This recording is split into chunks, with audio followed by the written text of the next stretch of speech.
Эта гора похожа на испанский хамон. Вот эта вот сторона, которая называется масса. Ее ножиком нужно так. Всем привет из подсолнечного неба Испании. Купил еще один хамон. Хамон де Себо Иберико. Раса Иберика. Это один из самых хороших хамонов. Весит хамон 8 килограмм. Та свинка, которая питалась желудями. Самое главное, это чистыми руками работать с хамоном. Стриптиз. Нам дали добро на стриптиз. Черная лапка. Что это значит? Что это? Свинка Иберико. Тут печать мы снимем. Потому что если хамон невкусный, то с помощью этой печати мы его поменяем на вкусный. Эта тряпка специально для того, чтобы дышал хамон в магазине. Так вот запечатывают. О, сразу видно, какая ножка. Вот она. Так, вот она. Опс. Опс. И тут мягкая сторона, и тут сторона мягкая. Это значит, что жирок свежий. Если вы используете хамон дома, в домашних условиях, то лучше начинать с этой части. Здесь меньше жира, это называется контрамасса. Эта масса, это контрамасса. И в домашних условиях лучше начинать отсюда, она не так быстро будет сохнуть. А эта часть, это часть жирком. Поэтому пока вы будете в течение, может быть, месяца-полутора потреблять этот хамон, он не будет сохнуть. И вы каждый раз, когда режете, хамон будет всегда мягкий и сочный. Теперь очень важно, очень хорошо надо закрепить ногу. Вот сгиб косточки. Здесь нужно надрез сделать и здесь. У каждого хамона Иберико есть свой номер определенный. Если вдруг, не дай бог, он будет плохой, с помощью этой печати можно определить партию, серию. Так что тут все очень-очень серьезно. Вот он, надрез. Это косточка. Острым ножом снимем желтую массу, которая нам будет мешать и в желудке переваривается, но очень-очень долго. Если вы не планируете много потреблять хамона за один раз, то не надо полностью его чистить. Маленькими кусочками вот этой территории, мне кажется, будет достаточно для того, чтобы он дальше не сох. А тоненькие кусочки жира надо оставить для того, чтобы позже хамон прикрывать от засыхания. Хамонный нож обязательно должен быть эластичный. Маленькими пока кусочками. Начинать очень сложно. Для того, чтобы сделать ровную площадку,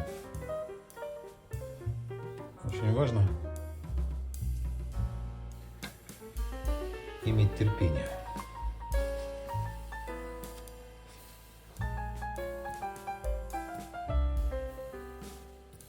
Так уже основательно пришлось его подкушать. Раньше покупали де Гран Резерва. И если честно, то это на любителя. Вот с этого кусочка очень много жира. И вот для того, чтобы нарезать подобную тарелочку, мне пришлось столько жира срезать. Для того, чтобы не порезаться, желательно всегда резать ножом на себя. Можно вы в таких случаях, когда косточка, когда обходите ее, то тогда от себя это все отрезается. Этот кусочек можно угостить, к примеру, там, любимую собачку. Ножик потом нужно вот таким образом поднимать. Это что это тут такое висит? Нет, ну я чувствую, что я просто уже мастер. Маленький кусочек кикочки. На, кикочка. Ой, какая вкуснятина. Ой, какая вкуснятина. Ой, самые-самые лакомые. Вот они, вкусняшечки. Сейчас мы еще один такой нарежем. Вот такая эстетическая тарелочка нарезочки испанского хамона получилась в этот раз. Оставшийся кусочек, естественно, все это не нарезан, поэтому пришлось прикрыть срезанным ранее жирком. С первой половинкой, которая называется контрамасса, мы разобрались. Придется разбираться с самой вкусной частью.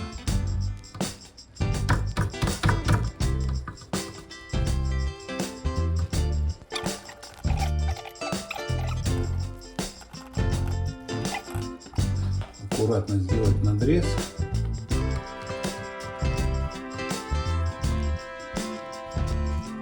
Ой, какая вкуснятина. Ой, какая вкуснятина. Вот кусочек, он должен быть вот такой тоненький. Хамон, естественно, нужно резать на себя. Рука сверху находится. Вот тоненьким кусочком сверху рука. Раз.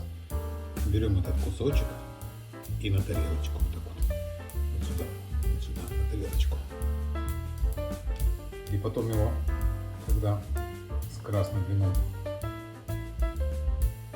он попадает в рот, он там просто тает. Вот как такой, вот такой кусочек, он, вот этот кусочек, он просто тает во рту, и запиваешь его красным винцом. Это просто балдеж, это просто балдеж.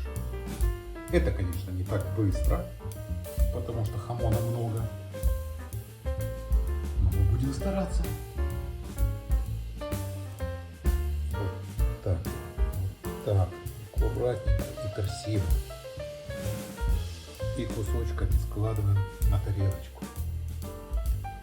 Но говорят, что хамон помогает для сердечной мышцы. Так что имейте в виду. Вот у меня косточка здесь попалась. Ее скоро придется обходить. От себя тоже можно резать. Но это непривычно. Не все привыкли от себя резать. Я все-таки еще не совсем профессионал. Я тоже, грубо говоря, учусь. Здесь осталась ровная платформа, которую теперь очень удобно резать. Всем привет! Короче, тут такая история. Мы поскребли по сусекам и нашли, что в доме, оказывается, есть профессиональный нож для хамона. Он гораздо эластичнее, чем этот. 15 лет лежал, никто не знал, что он лежит в коробке. Я обратился, естественно, к своему другу Хосе в мастерскую точильную. Он мне довел его до ума.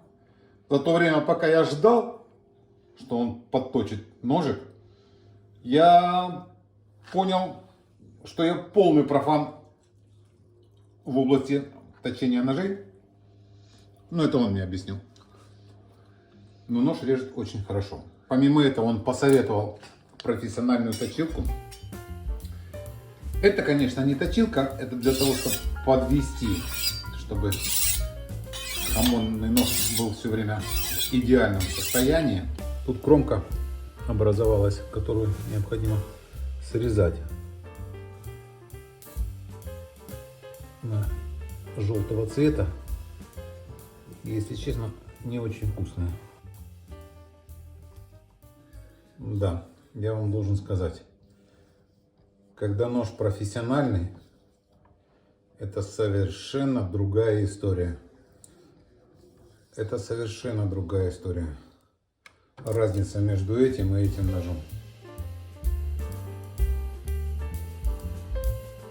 Громадная, конечно. Ну, ничего, сослужил свою работу. И этот ножик.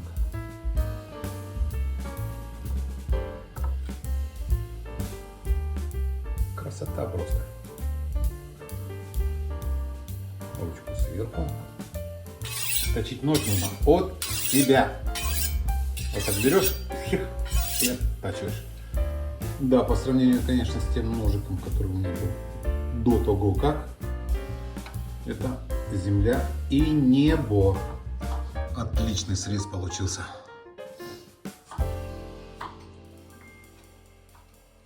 И 100 грамм диетического мяса.